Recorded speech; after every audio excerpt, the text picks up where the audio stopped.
Good morning दोस्तों, मेरा नाम है आशीष नामदेव और आप सभी लोगों का फार्मास्यूटिकल लर्निंग इजी में स्वागत है। और एक बार फिर से आप सभी लोगों के सामने लेकर आया हूँ एक नया video dos and don't practices inside the aseptic area. दोस्तों, we all know about the dos and don't practices inside the aseptic area, but very few of them are only know the logic or the reason behind it. So in this video, we are gonna to discuss you some do's and don't practices with its reason. So don't skip the video, watch the video till the end. So let's begin.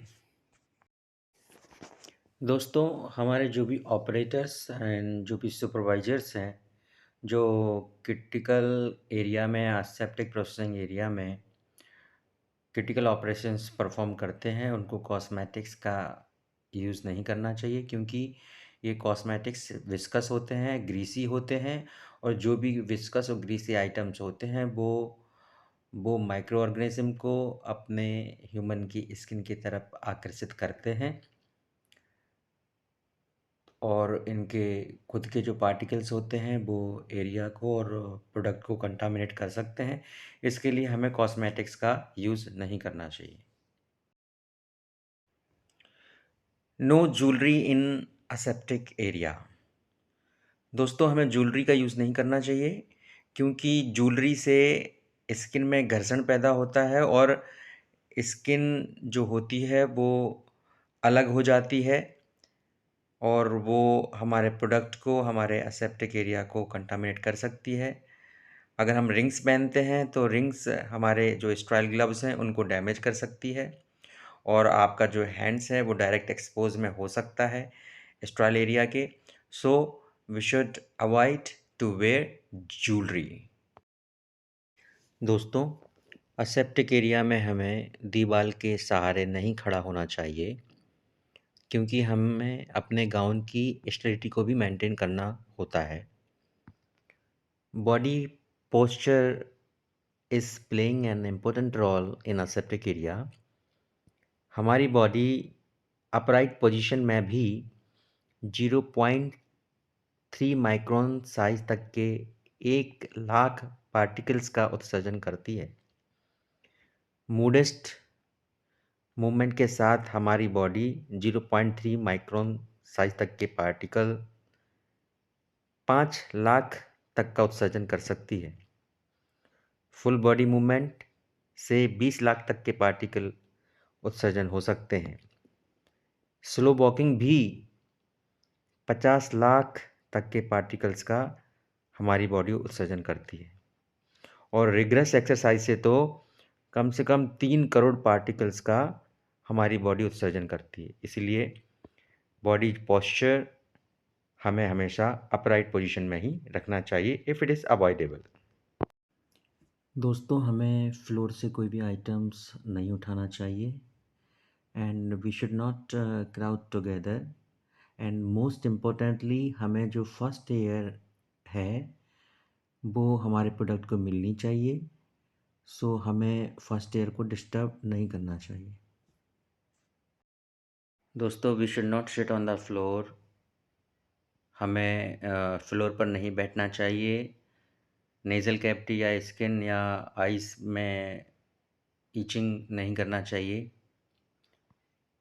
एक दूसरों से हाथ नहीं मिलाना चाहिए, तालियां नहीं बजाना चाहिए क्योंकि ये सारी चीज़ें पार्टिकल्स को जनरेट करती हैं और एयर फ्लो पैटर्न्स को भी डिस्टर्ब करती हैं जिससे कि एरिया डिस्टर्ब होने के चांसेस रहते हैं और एरिया के कंटामिनेट होने के चांस रहते हैं। हमें कम से कम बात करना चाहिए क्योंकि बात करने में भी पार्टिकल्स निकलते हैं। जैसा कि मैंने पहले आपको बताया है कि हमें स्लो मूवमेंट करना है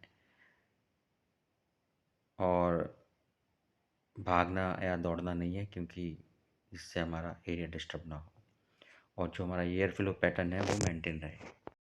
दोस्तों, हमें मीडिया प्लेट्स को टच नहीं करना है और कोई भी स्टरलाइज्ड आइटम्स को डायरेक्टली किसी भी सैनिटाइज्ड सरफेस पर नहीं रखना है। हमें खांसी है या हमें सीजिंग का प्रॉब्लम है तो हमें नहीं करना है. If it is unavoidable, we should come directly into the change rooms and we should change our gown and again re-enter in the area.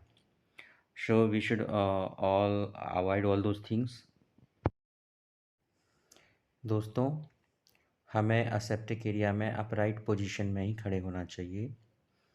Door को ओपन करने के लिए हमें एल्बोज़ का सहारा लेना चाहिए और जितने भी क्रिटिकल ऑपरेशंस हैं उनको सिर्फ हमें एक हाथ से ही करना चाहिए. मतलब सिर्फ एक या हमें ऐसा कह सकते हैं कि अगर जो क्रिटिकल ऑपरेशंस हम लेफ्ट हैंड से करेंगे और जो नॉन क्रिटिकल ऑपरेशंस हैं वो हम राइट हैंड से करेंगे, सो दैट कि ये हमारा ज़्यादा क्रिटिकल ऑपरेशन में इन्वॉल्व रहेगा, ये हमारा नॉन क्रिटिकल ऑपरेशन में इन्वॉल्व रहेगा, सो दैट कि ये हमारा जो चांसेस हैं वो इंटरवेंशन परफॉर्म करने के और जो कंटामिनेशन के जो चांसेस हैं वो थोड़े से कम हो जाते हैं.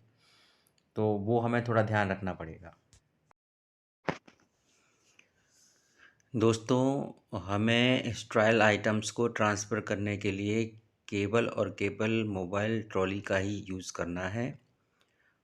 During the aseptic operations, we should follow the frequent hand sanitization practice also.